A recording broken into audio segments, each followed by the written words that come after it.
Hello dear students.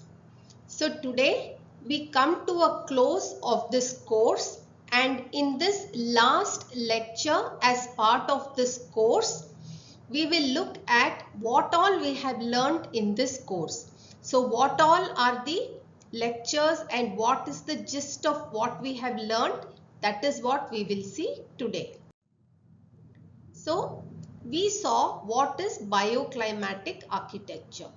So bioclimatic architecture is defined as the design and construction of buildings that considers environmental conditions, and it uses the environment to benefit the needs of the users. Bioclimatic architecture and buildings built with due bioclimatic considerations respect the environment. Bioclimatic architecture is a way of designing buildings based on the local climate with the aim of ensuring thermal comfort using environmental resources. They must also blend into natural surroundings. And further in this lecture, we also saw the other things that bioclimatic architecture considers and how we have to respect the local climate and how our buildings must respond to the local climate. Then we also saw passive strategies. So what is the meaning of passive strategies? So passive strategies refer to the set of design approaches that focus on utilizing the natural environment to provide heating, cooling, ventilation and lighting to a building. The pursuit of human comfort shows that the flaw of seeking stability is inherently dynamic to the system. We evolved in environments that varied in temperature, humidity, light and wind conditions. Our activity levels, such as what we do during a particular period, whether we sleep or walk or sit or stand, clothing levels, our state of mind, mood and other factors can also change either inadvertently or deliberately based on the conditions that we provide for a given house. Environmentally responsive passive solar buildings, they dance within prescribed limits of comfort. The climate responsive approach to architectural design includes the integration of the following parameters that I have shown here. So the simple passive architecture includes orientation, building massing, which means the thermal mass, thermal zoning, wind flow meaning wind speed, wind direction, shading devices. So what all about shading devices? The type of shading devices that we use, the dimensions of the shading devices and the building material specification. Based on this, we can also use low embodied energy materials, but we did not go too much into low embodied energy materials because that is not the actual focus of this course, and that itself is a course by itself. Then we also saw what all are the ways in which we can design our building in a passive manner. So passive building design will include protecting the building from heat, gaining heat from the sun in places that are cold. So for cold places, we have to design in such a way that we gain heat from the sun. And heat protection must be in such a way where in warm places we can use these strategies. And some places can have heat rejection strategies also. So if we look at heat protection, how do we protect a building from becoming warm? We can do it by insulating the building. We can have windows insulated. We can stop infiltration of cold air if it is an air conditioned building. We should also have solar control. So how will we have insulation? We can have insulation with organic material, mineral material, or oil derived material, or any other like agro based material or animal based material like sheep wool, which also comes under organic. Or it can even be some phase change material. We can have insulated windows with insulated panes and insulated frames. Solar control can happen by permanent shading features like cantilevers or no vertical fins or egg crate device, egg crate devices or louvers. So these are the ways. We can have fixed shading devices or we can have movable or adaptive shading devices. We can also have solar control glazing by means of having glass or films which will support solar control. Then in places where we need to gain heat, we can have direct solar gains. We can have solar buffer spaces like winter garden or double facade, or we can have indirect heat gain in the form of trombe wall, water wall, attached sun space, thermosiphon and so on. When we need to reject heat through ventilation, we can use comfort ventilation or we can use night flushing or nocturnal ventilation. We can also have evaporative or adiabatic cooling through direct or indirect means. So we have seen direct evaporative cooling in this course. We can have ground cooling which we have seen in this course in the form of earth burning as well as earth air pipes. So these are the two techniques which followed ground cooling.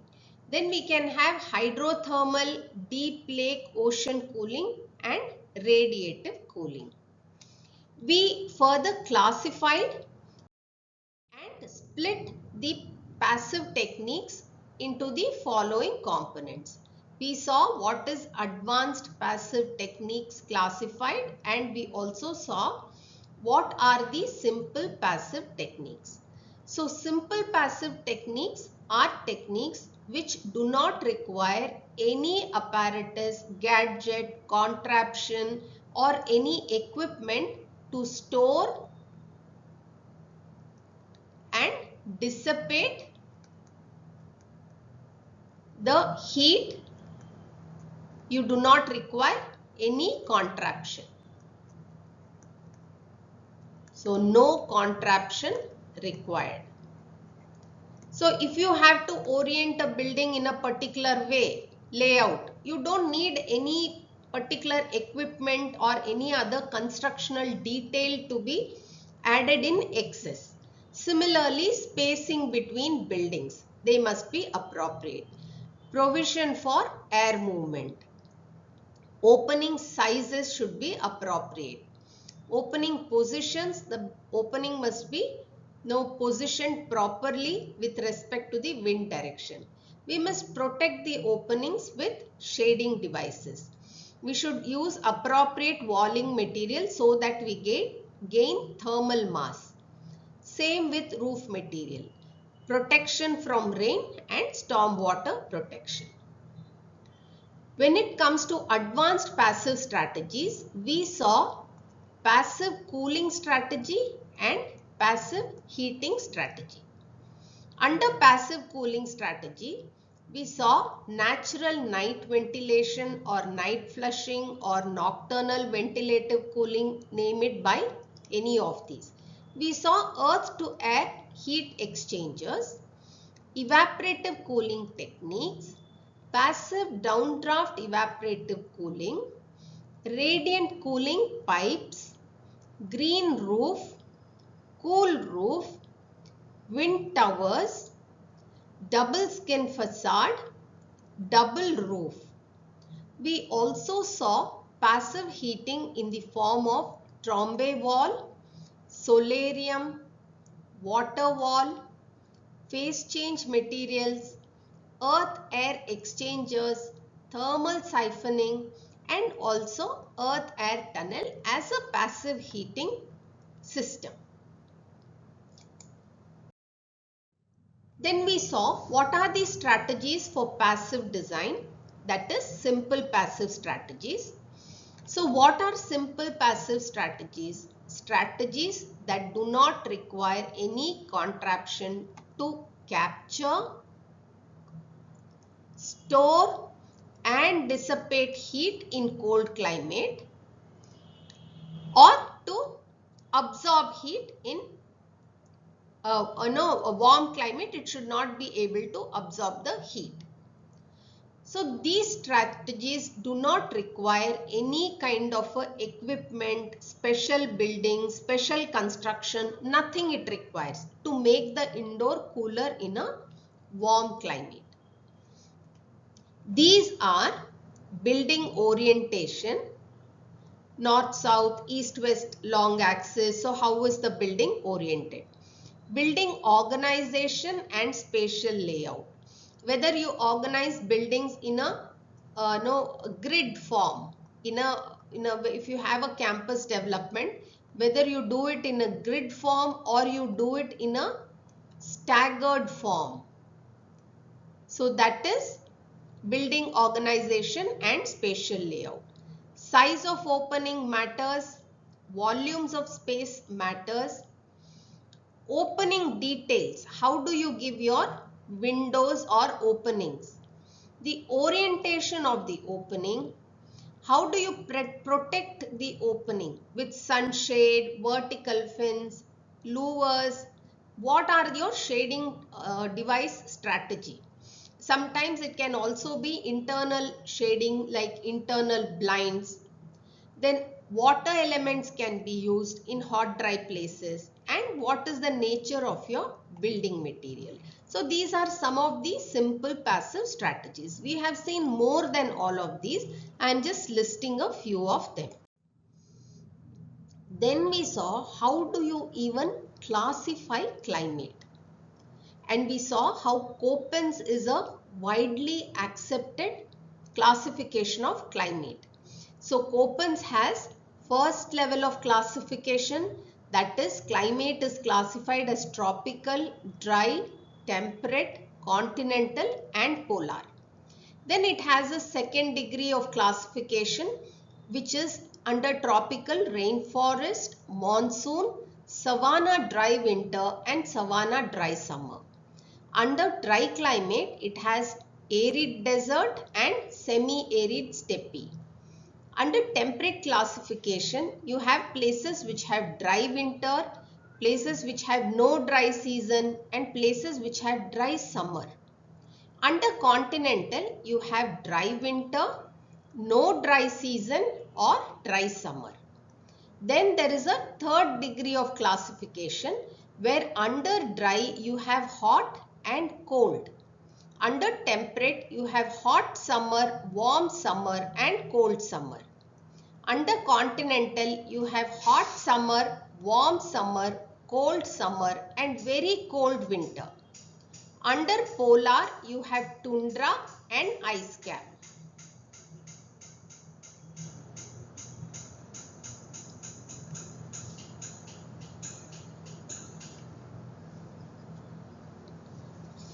So how can we describe a climate based on this first, second and third degree of classification? If you think a place is dry, arid and hot, that place will be written as BWH.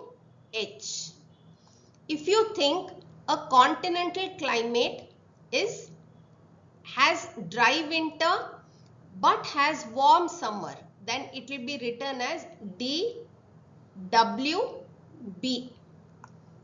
And if you think a continental climate will have dry summer and very cold winter, then it will be written as DSD and so on. So this is how Köppens classifies, and therefore you have a number of sub-classification of this first degree of climate classification as given by Köppens.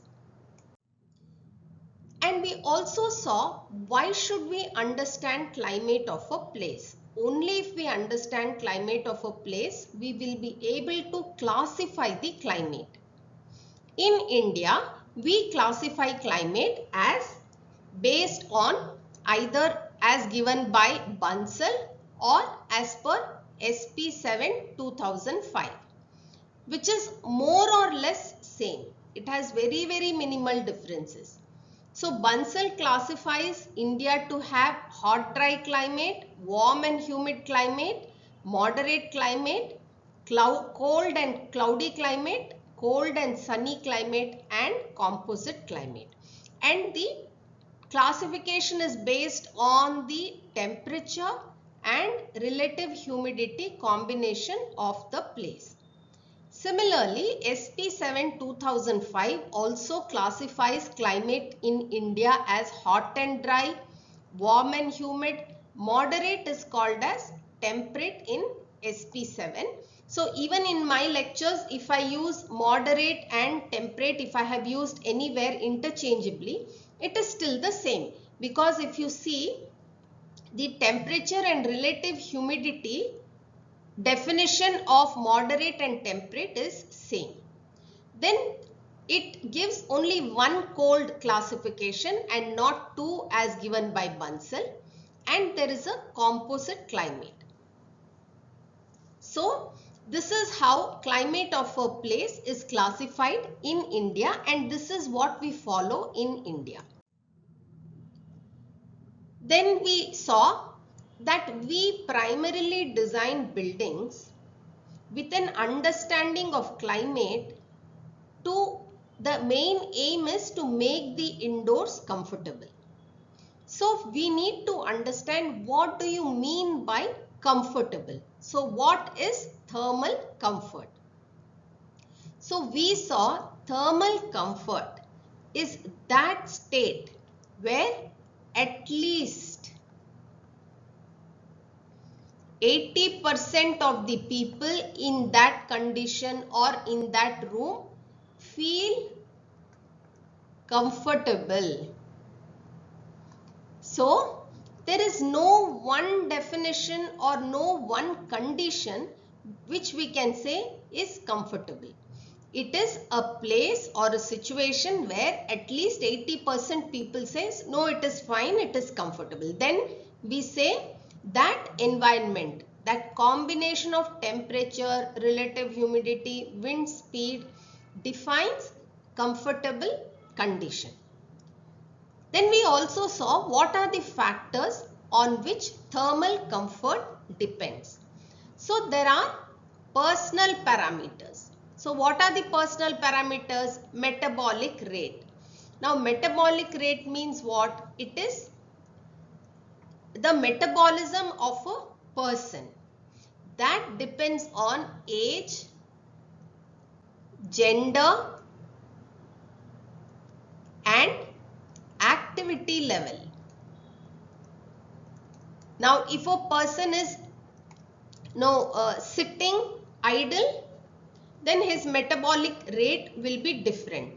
But if he is running on a treadmill inside a room, his metabolic activity will be different. Metabolism also depends on age. The metabolism of young people, say a 24-year-old male, will be much higher as compared to a 65-year-old male. Similarly, the metabolism of a 60-year-old male will be different from that of a 60-year-old female. Then we saw what are the environmental parameters governing thermal comfort.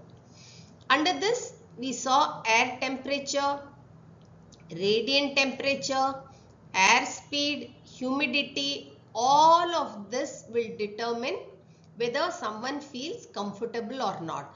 All of this in combination, not separately.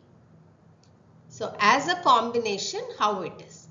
So these factors are considered and incorporated into steady state heat transfer model which was developed by Fanger. Then we also saw perception also influences. What do people prefer? I prefer a warmer condition. So that also determines whether I will feel thermally comfortable or not. How I feel, what is the humidity and air movement. Then we saw behavior of people, controllability, adaptation, expectation. So all these I will also call as acclimatization. A person who has stayed in Chennai will find Vijayawada to be alright, bearable.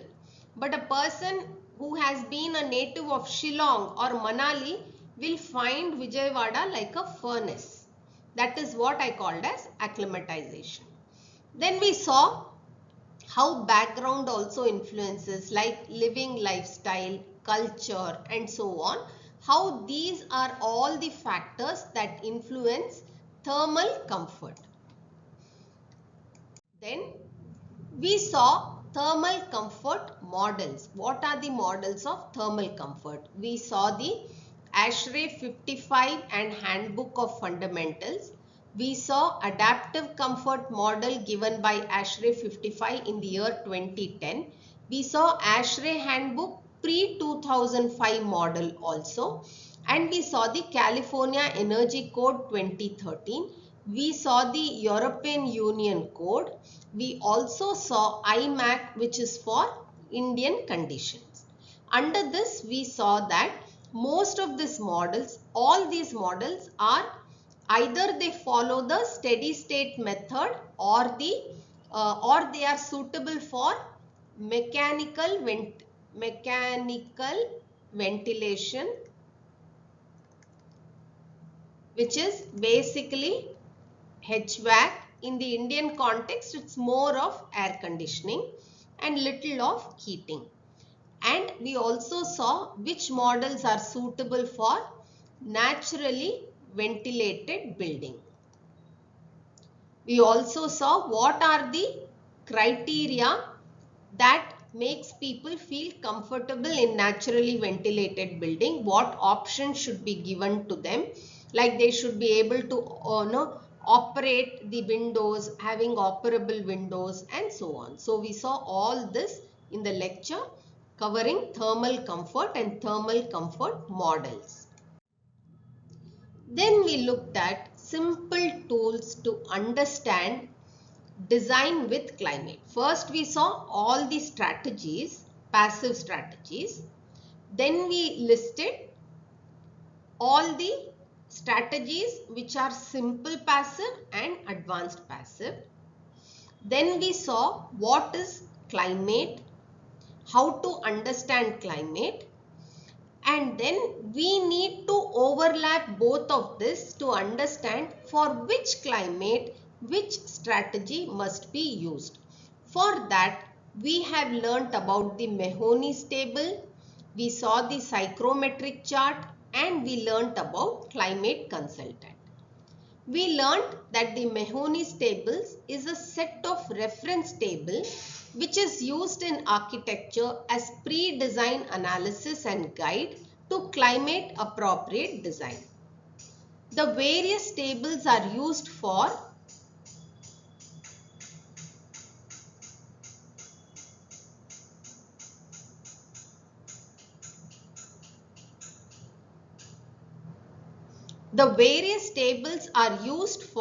data collection, thermal stress analysis, determination of necessary remedial actions and specification for sketch and detailed design recommendations. And this is named after the architect Carl Mahoney, who worked on this table together with John Martin Evans and Otto Koenigsberger. Otto Koenigsberger is the one who designed Bhubaneswar. So psychrometric chart is a set of tools that essentially is used for understanding the complex interplay between building design, climate, human comfort, and arrive at which strategy is going to push the boundaries of human comfort. Then we saw climate consultant to arrive at detailed design consideration for a combination of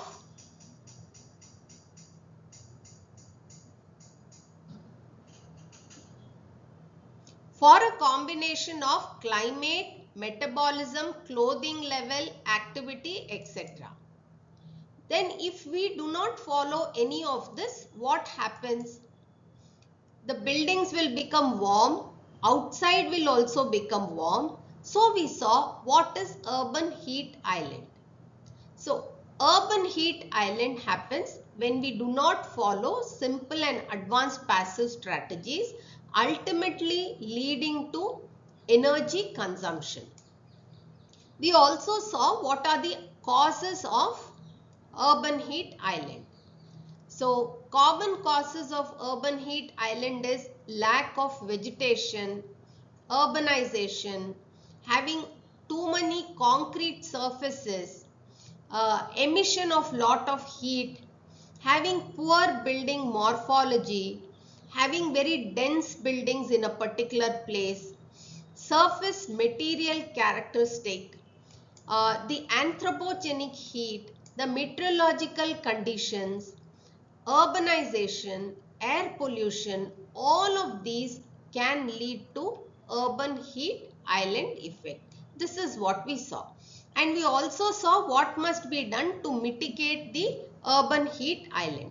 We saw that we should have more trees and vegetation. Green roofs can help, cool roofs can help, cool pavements can help.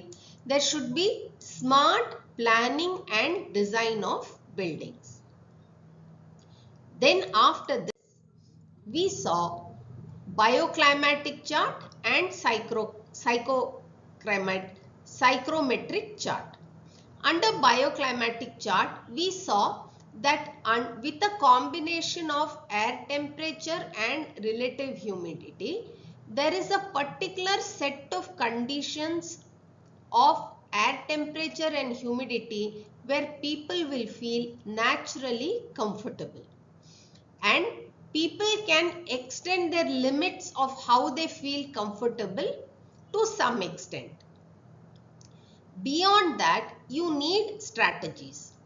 When you have conditions which are like this below the green zone, then it means under those conditions people will feel very cold, and above these conditions people will feel very warm, and above this it is almost impossible to be comfortable at all. Say at 45 degrees centigrade and 70% humidity, people will have huge health issues. So the bioclimatic chart gave us a small glimpse of this and how we feel. We will feel sweaty here, we will feel very humid here, and so on. And here you will have frost bites and so on. Then we saw what is psychrometric chart. So under psychrometric chart, you have almost all of the climatic parameters integrated and represented as a graph. You have air temperature, wind speed, relative humidity, dew point, specific point, everything integrated. And it also says that normally this is the zone of climatic parameters where people will feel comfortable. But suppose the climate extends beyond this and the conditions are here, then for each of the zone, the psychrometric chart gives a strategy. For example, for this zone, evaporative cooling is a good strategy. So in this, if the climate is in this zone, then there should be evaporative cooling. If the climate is in this zone, then there has to be a need for high thermal mass. Again, so this will require comfort ventilation. In this zone, people will require high thermal mass along with night flushing or nocturnal ventilative cooling. Beyond this zone, conventional air conditioning is the only way to feel cool. So, and on this side, conventional heating is required. So a psychometric chart gives us a brief understanding of the conditions under which various simple and advanced passive strategy can be used. So we saw some simple passive strategies like orientation and form, where we explored the integration of natural elements and design strategies to create energy efficient and comfortable built environments. We saw the importance of solar orientation, the role of building form in enhancing thermal comfort, and various strategies for optimizing orientation and form to promote sustainability. By understanding how they contribute to sustainability by reducing energy consumption and human well-being. So we saw openings, how size of opening, position of opening, shading devices, window size, all of this, how it helps. What are the types of shading devices? How are these positioned? And what is the impact with respect to energy consumption? We saw all of these for warm, humid and hot, dry climate. Of course, we also saw some case studies in India based on primary field studies also. We saw both. Then we move on to advanced passive strategies. Now, because of the Earth's physical properties and potential for thermal conservation, Earth shelters are defined as buildings that use the Earth's mass against building wall as an external thermal mass. Under earth berm structure, there is minimizing heat loss and keeping the temperature of indoors constant throughout the year, because it works on the principle that the temperature of soil 4 meters below the earth remains fairly constant throughout the year, and that temperature is actually the annual average temperature of that place. Annual average temperature of that place. So this is the basic principle. Then we saw what are the ways in which earth berming can happen. We can have on the hillside berming, we can have completely bermed, we can have underground or earth covered structure where only one part of the building is exposed to the outside, and so on. So we saw various types of earth berm structure, their advantages, their limitations, issues in having this kind of structures. Then we saw what is solar chimney. So a solar chimney is a natural way of ventilation of building using passive solar energy.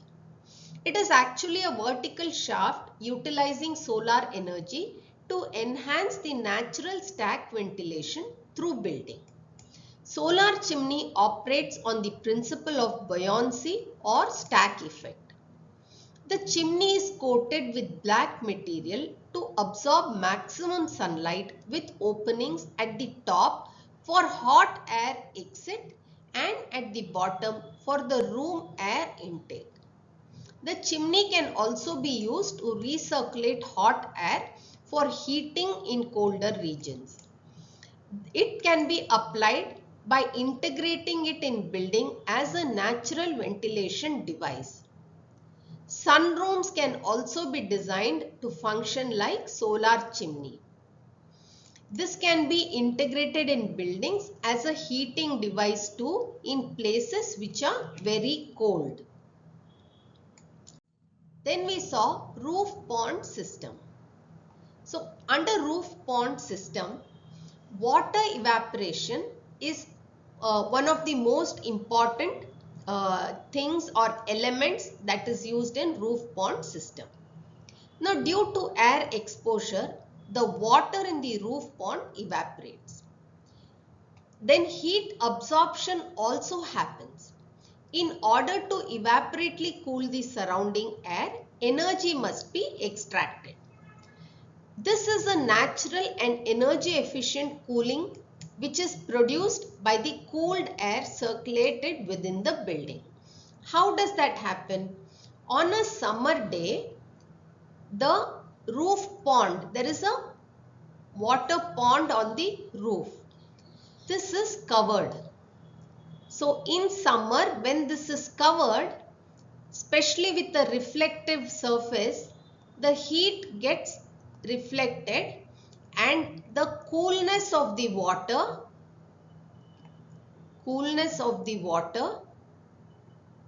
ensures that the indoors remain cool. At night, what happens?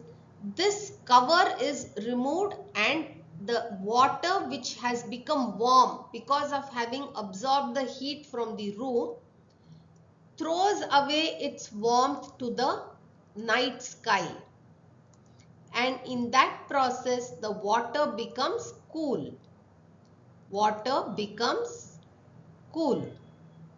And during day you cover the cool water and that cool water will chill the rooms below.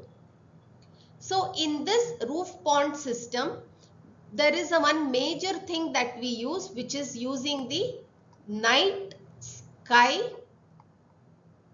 as a heat sink. So the night sky is used as a heat sink in a roof pond system. The next system we saw was high performance glazing and multi-pane glazing. So double glazed windows have been commonly made since 20th century. This is done by employing the space between the panes as a thermal barrier. They help to minimize energy consumption in buildings while also boosting material insulation capabilities. There are 4 distinct configurations of double glazed panes on an air gap, including transparent, absorbent, low E and reflecting glass. Reflecting glass in particular has the ability to save up to 72.9% of energy use, which equates to 50% decrease in heat losses over single glazing glass. Double glazing windows have 2.5 times lower heat transfer rate than a single glazed window, and that results in about 50 to 67% reduction in heat input in warm areas. Then we saw what is a double roof. So double roof typically refers to a construction technique where there are 2 layers or levels of roofing. Basically, a structure located just above the roof shades the roof and allows the warm air which is builds up between the roof and the structure to move and escape. So in the double roof, there is an existing structural roof, and on top of the roof there is another roof. This roof protects this from direct solar radiation, and also because there is direct solar radiation on the double roof, there is heat build-up here. But because of this gap between the first and the second roof, the hot air is flushed outside continuously. So basically, the structure is located just above the roof shading the roof and allowing the warm air to escape. This is mostly equipped in hot climate as a passive cooling strategy. A double roof system involves two separate roof layers or skins or structures. The upper layer is typically lightweight, made of material like timber, thatch, metal with wood decking or metal sheet covering. The lower roof layer often uses regular roofing material like concrete. Then we saw what is cool roof. So cool roof is a roofing style that features a light colored outer membrane or coating such as white light or grey color of pigment. Unlike traditional dark colored roofs, white roof system reflects a substantial amount of sunlight and quickly releases any heat collected by the roofing membrane or coating. A lower roof temperature implies less heat enters the building through the roof membrane or coating. Lowering this can actually increase your comfort inside because the inside can become cool. Also, the life of the roof can be extended. So cool roofing is an effective approach for lowering building energy expenditures, greenhouse gas emission and urban heat island effect. Cool roof membranes or coatings can be created from a number of materials such as polyvinyl chloride, thermoplastic polyolefin, EPDM, ethylene polypropylene diene terpolymer and so on. They include unique pigments that reflect the sunlight and protect the roof from the ultraviolet rays. Then we saw the concept of passive downdraft evaporative cooling. The concept of passive downdraft evaporative cooling is actually an old concept which can be traced to the Middle East, where they had wind towers, wind catchers or wind scoops to create natural ventilation within the buildings. These towers were referred to as Malkaf or Baudgir in Egypt and Iran, Iraq respectively. So according to Bernoulli's theory, these towers rise above building roofs and draw air into the inside through pressure differences, which is caused by wind blowing over wind scoops and the building. Passive downdraft evaporative cooling uses a direct evaporative cooling system that uses the adiabatic humidification principle to cool the air at the top of the tower. The downdraft air flow depends only on buoyancy force in the absence of wind, and in this instant it is necessary to use fans to enhance their distribution. These can be integrated with dehumidifiers in a hot and humid climate. So depending on the climate, there can be contraptions placed here which can be shower heads, mistifiers, or you can have chilled water pipes, or you can have a combination of chilled water pipes and mistifiers. So we saw this PDEC, passive downdraft evaporative cooling also. Then we saw what is root zone treatment. So root zone treatment is a kind of a water surface, and this is above the substrate. In this, the black water is let into the artificially created wetlands, and this artificially created wetlands have unique kind of flora which are voracious eaters and they consume a lot of nitrogen. So this concept is used for root zone treatment where black water is treated without any use of energy. This promotes ecosystem and this can be used where evaporation is not a major concern. The only disadvantage it has is it needs a lot of space. And these wetlands we further classified as horizontal flow and vertical flow constructed wetlands. And this consists of a sealed basin with porous substrate of rock or gravel. So we saw this system which does not use any electricity and yet it processes the human waste or black water from a building in a very sustainable manner using certain plants.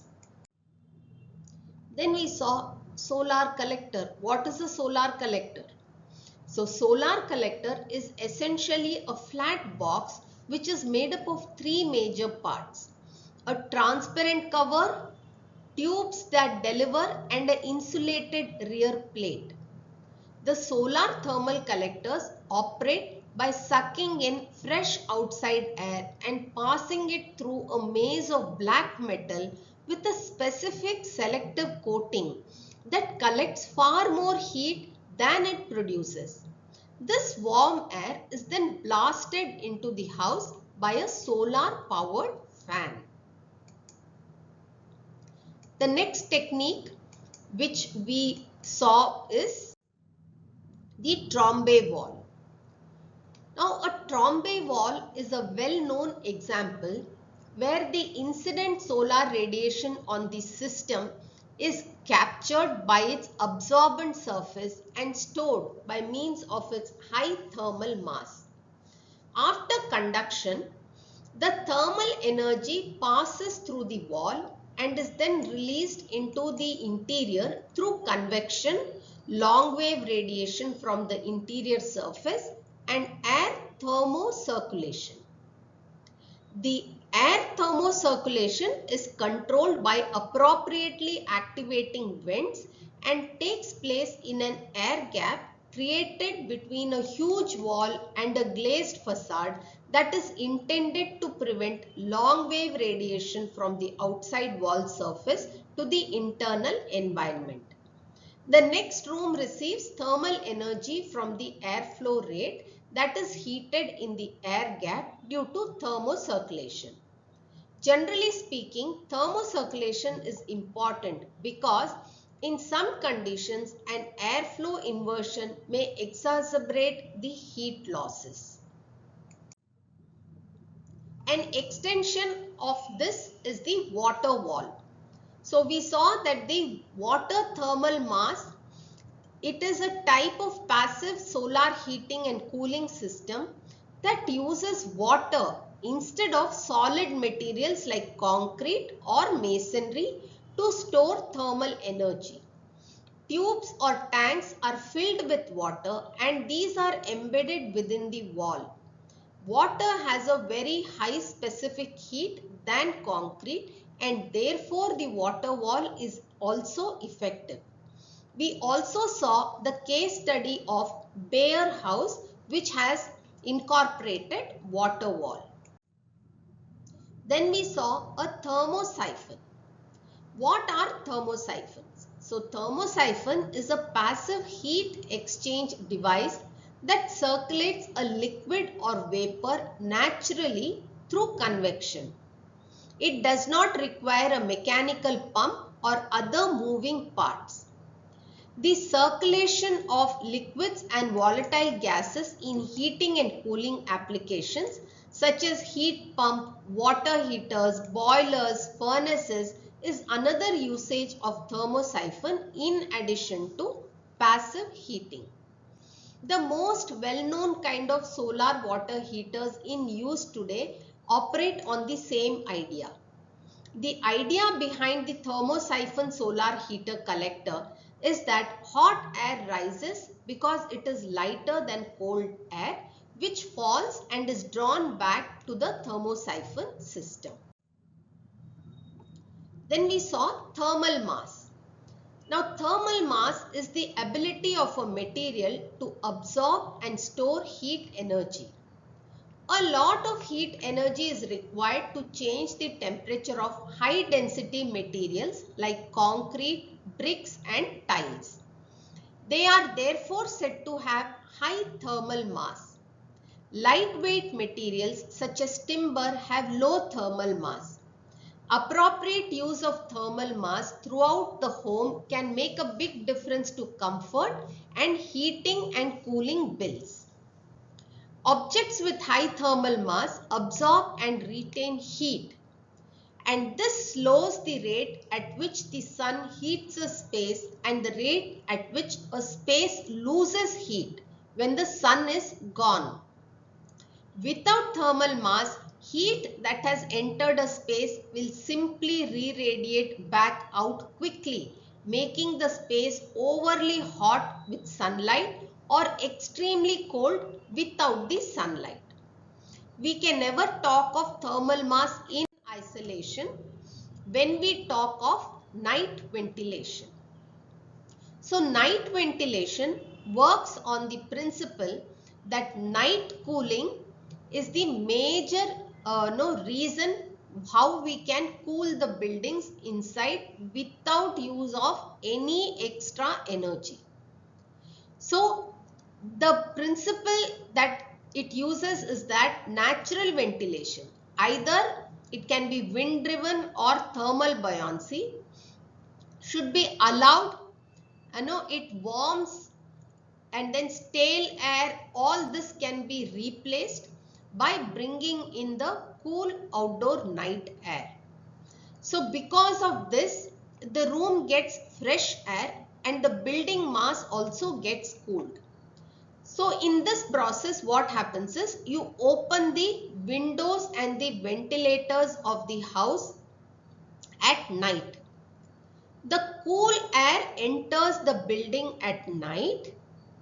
The room, the thermal mass, the wall, the floor, roof, which has become warm during the day, loses its heat to the cool air and the thermal mass becomes cool at night.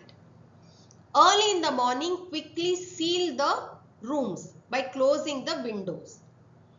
Therefore, the inside remains much cooler than it would be if we do not use night ventilation. So this is the principle of night ventilation, or you can call it night flush or nocturnal ventilation or nocturnal ventilative cooling. You can call it by any name, but this is its principle. Then we saw double skin green facade. Now a double skin green facade is a type of green wall that offers both thermal performance and psychological benefits. In a double skin green facade, the framework is installed at a distance from the wall, creating a gap or cavity between the wall of the building and the plants. The distance of the cavity influences the rate of heat exchange, which affects the wall surface temperature and indoor air temperature. As the distance of the gap increases, the temperature inside the cavity decreases, resulting in higher wall surface temperature and lower indoor air temperature. The distance of the gap can be from 0.3 meters to even more than 1.8 meters. The next strategy we saw is the wind towers. So there are two main wind catcher functions. The first function is to catch the prevailing wind and direct it down to the interior spaces of the building. The second function extracts the stale and polluted air out, thus supplying clean ventilation. This works on the principle that natural pressure and temperature differentials can cause air movement. Air movement is created by the rising of warm and lowering of cool air. As the air above the land gets warmer, it rises and creates an area of low pressure. When air continues to rise, it moves towards water surfaces where it falls and creates an area of high pressure and pushes cold air towards the land. This movement of areas is what creates the wind. The Badgir or wind tower functions by trapping the faster moving air above the dense settlements of the region. It exploits pressure differentials existing between the vents above roof level and room outlet level. These towers work by directing cool wind that is circulating at higher levels with high density, and this is pulled downwards and enters into the interior space with high pressure. Once the cool air enters the space, the warm air circulating inside the interior space is pulled out through openings created on the opposite side.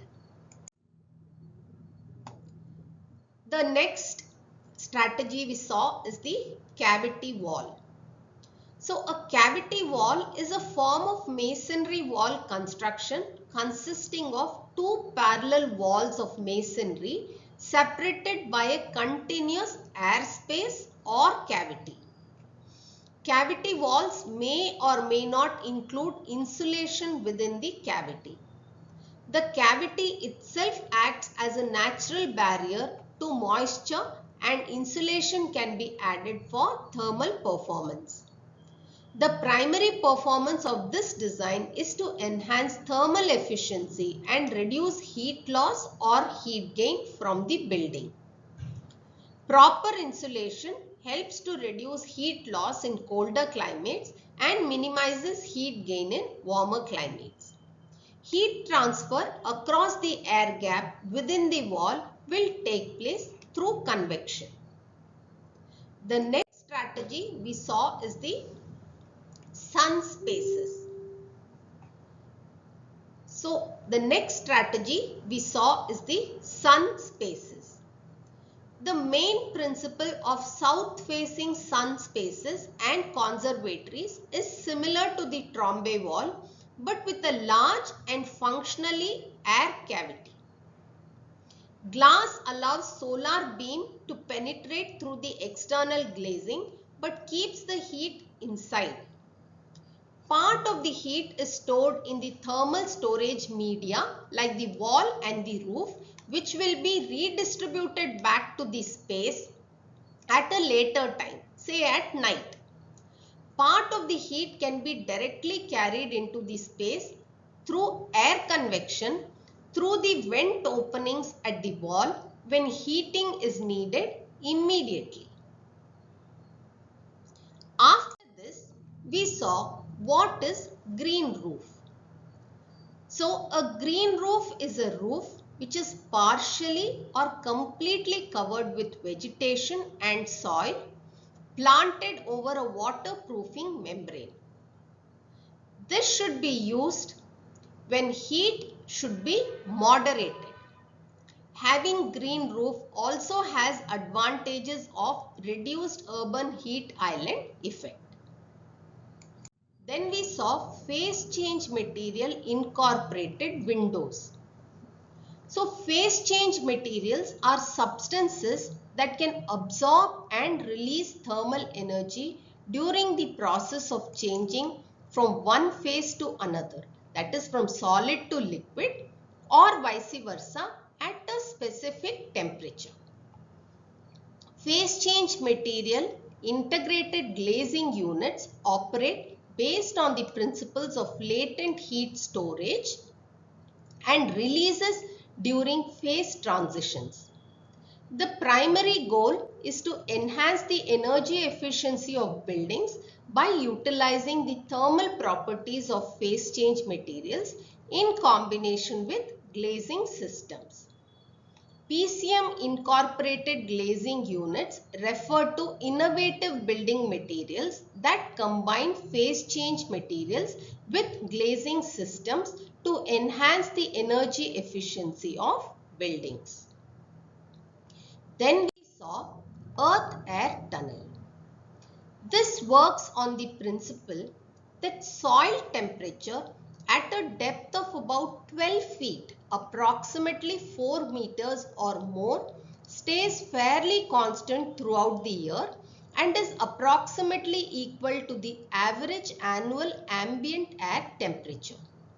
The ground can therefore be used as a heat sink for cooling in summer and as a heat source for heating in the winter. We also saw how this technique is used in summer and winter.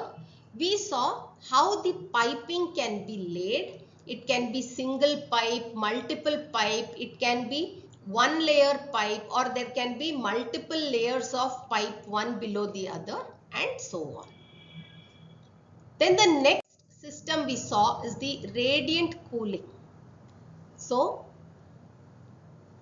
the radiant cooling pipe system is an energy efficient cooling technology that, unlike traditional forced air systems that cool the air, this employs chilled radiant surfaces like ceilings, floors, walls to directly absorb the heat radiated by objects and people within a space.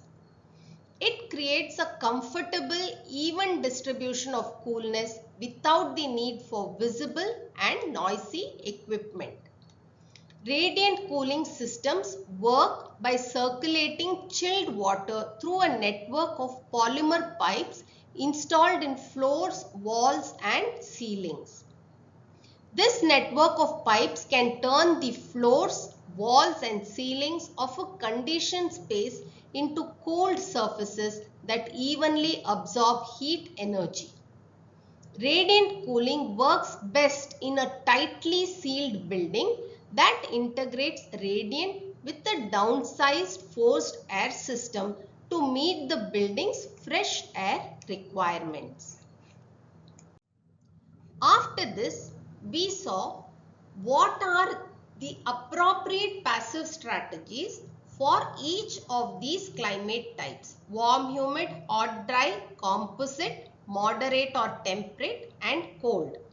We saw first what are the climate classification. We saw the characteristic of each of the climate. We saw the tools that can be used to assess strategies to make the rooms comfortable in each of the climate type, such as Mahoney's table, climate consultant, psychrometric chart.